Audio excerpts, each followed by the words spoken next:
आज हम सभी साथियों को यहाँ जयपुर में अरेस्ट कर लिया गया है और हजारों साथियों को इनसो के यहाँ पे अरेस्ट किया गया है। जो दमनकारी नीतियां हैं, चुनाव बहाल नहीं करा रही सरकार और उसके खिलाफ आज प्रोटेस्ट था। ये एक और तरीका है यहाँ की आवाज दबाने का। छावनी बना रखा है यूनिवर्सिटी को, मगर छात्र जो है वो जागरूक है और युवा जो है वो इस सरकार की इन नीतियों के खिलाफ जो है एकजुट हो चुका है और उसी का परिणाम है कि सरकार को अपनी पुलिस का सहयोग लेकर के, अपनी लाठी का सहयोग लेकर के दबानी पड़ रही है आवाज। ये आवाज दबेगी नहीं। हाई कोर्ट से जस्टिस जरूर मिलेगा, सरकार को झुकना पड़ेगा।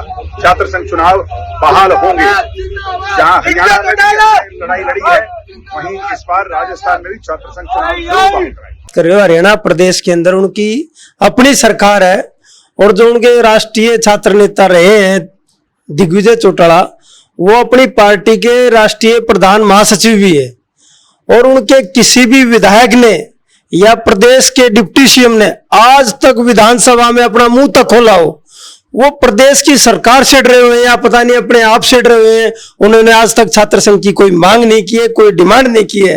तो ऐसे व्यक्ति को राजस्थान में जाके ड्रामा करने की कम से कम जरूरत नहीं है।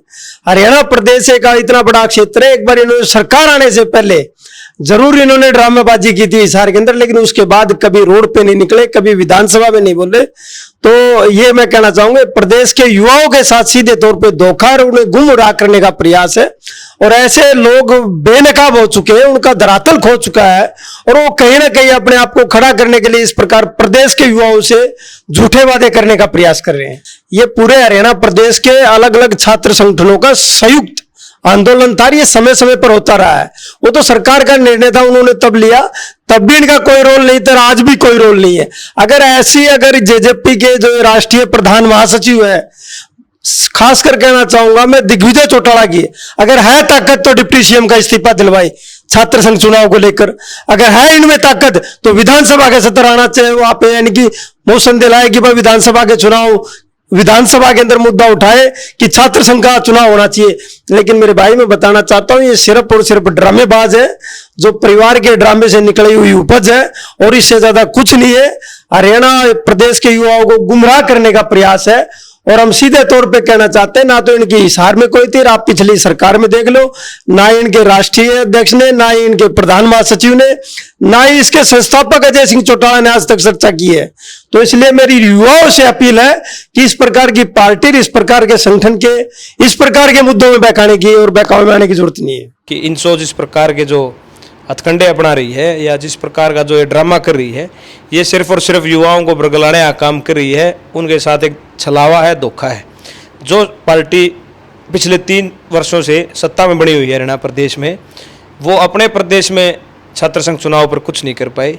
ना ही उन्होंने कोई विधानसभा में इस तरह का कोई पत्र दाखिल किया जिसमें कि छात्र संघ चुनाव के लिए उन्होंने कोई दरख्वास्त की हो या अपनी सिफारिश की हो। वो अपने प्रदेश को छोड़कर दूसरे प्रदेश में जाकर ये कहने का काम करते हैं कि छात्र संघ चुनाव को बहाल किया जाए या फिर जल्द से जल्द करवाने का काम किया जाए। ये सिर्फ और सिर्फ एक दिखावा है। उनके जो जिस तरह का जो ड्रामा कर रहे हैं उसको प्रदेश जान चुका है, पहचान चुका है। इसलिए वो हरियाणा प्रदेश को छोड़कर अब राजस्थान में जाकर के अपना कुछ नींव ढूंढने का काम कर रहे हैं, युवाओं को बरगलाने का काम कर रहे हैं। और यहाँ सत्तासीन जो पार्टी है उसके गोद में बैठने का काम जेजेपी कर रही है। उनके सामने वो बिल्कुल झुकी हुई है। उनके सामने ना तो ही उनसे कुछ बोला जाता है, ना ही अपना कुछ प्रस्ताव पास करवाया जाता है। जिस तरह की उन्होंने मिनिमम जो उनके नॉमिनल जो प्रोग्राम्स थे, जिनमें उनका फर्स्ट एजेंडा था ये कि हम पहली कलम से सत्ता में आते ही छात्र संघ चुनाव को बहाल कराने का काम करेंगे। 3 वर्ष से ज़्यादा बीत चुके हैं, अभी तक तो या तो उनकी कलम गुम हो गई है या फिर ये बात उनके दिमाग से हवा हो चुकी है।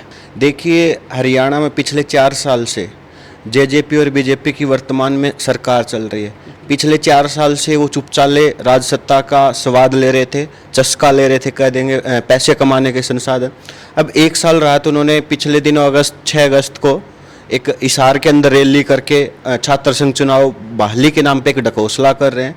और रही राजस्थान की, हरियाणा की जनता ने जो विश्वास दिया था 10 सीटों का कि दुष्यंत कम से कम हरियाणा के युवाओं का, हरियाणा की जनता के बारे में सोचेगा, लेकिन उसने हरियाणा की जनता का विश्वास तोड़ते हुए वो भाजपा की गोदी में जा बैठा था और अब हरियाणा की जनता के बीच से, हरियाणा से उनका अस्तित्व बिल्कुल ख़त्म हो गया। अब वो जोड़ा उठा के फ़कीर की तरह, जैसे मोदी बोल रहा था मैं फ़कीर हूँ कहीं चल पड़ूंगा, वैसे ही वो पड़ोसी राज्य की तरफ चल पड़े हैं कि हरियाणा में उनको ये पता लग गया कि अब आपका राज्य में कुछ चलेगा नहीं, तो राजस्थान की तरफ। और जो ढकोसला हमने देखा कल, जब वो वीडियो हम देख रहे थे, तो राजस्थान का तो एक भी विद्यार्थी उनके साथ नहीं था। हरियाणा से भर भर के गाड़ी, कुरुक्षेत्रा से, कोई भिवानी से, अलग अलग अध्यक्षों को ले जाकर वहाँ ढकोसला कर रहे हैं। आपका कोई अस्तित्व ही नहीं है, क्यों बेकाम की बकवास कर रहे हैं? अगर करनी है तो आइए हरियाणा के अंदर, पिछली जो कह रहे हैं कि हमने हिसार के अंदर छात्र संघ चुनाव करवाने के लिए आंदोलन किया था, उस टाइम भी आप तो कहाँ थे? उस टाइम भी संयुक्त छात्र मोर्चे के ऊपर संयुक्त समिति बनी थी और उसके कन्वीनर शाहनवाज थे और उसके दिशा निर्देश पे वो आंदोलन चला था। और जब जाके वो अप्रत्यक्ष रूप से छात्र संघ चुनाव हुए थे, वो डेमो था, सब संगठनों ने बहिष्कार किया। उस टाइम भी आप सिरसा के अंदर तो पीछे के दरवाजे से चुनाव लड़के गए थे। आप किस विद्यार्थियों की बात कर रहे हैं? ये ढकोसला है सरेआम, ये विद्यार्थियों को गुमराह करने की बात है। हम तो विद्यार्थियों से ये अपील करेंगे, ऐसे छात्र संगठनों से, जो बदमाशों का छात्र संगठन है, खुलेआम विद्यार्थियों को धमकी देता है कुरुक्षेत्र यूनिवर्सिटी के अंदर, उन छात्र संगठनों से जरूर बचे, ऐसे आवारा तत्वों से जरूर बचे। ये धमकी वाला क्या विषय था, थोड़ा बताओगे? वो हर दिन वहाँ जो इनसो के छात्र नेता अपने आप में कहते हैं कि हम कैंपस के पहले अध्यक्ष रहे, और वो शराब पी के वहाँ विद्यार्थियों को धमकी देते हैं। हम कुरुक्षेत्र यूनिवर्सिटी पे पढ़े हैं, हमने तो हर रोज देखा है वहाँ माहौल। वो एक तरफ तो उनके प्रधान, उनके राष्ट्रीय नेता लड़कियों की सुरक्षा की बात करते हैं और वहाँ के कैंपस के पदाधिकारी लड़कियों को साथ छेड़खानियाँ करते हैं। ऐसे लोगों को छात्र संघ चुनाव की बात कर रहे हैं जो सरेआम गुंडागर्दी करते हैं। पहले भी देखा हमने इनका राज, जब चौटाला की दौर के अंदर, जब अजय चौटाला बाहर थे और उन जैसे लोगों ने काम किए, और आज के दौर में भी वो सेम ऐसी पोजीशन पे बैठे और हरियाणा से अस्तित्व खो चुके हैं, इसलिए राजस्थान की तरफ गए हैं।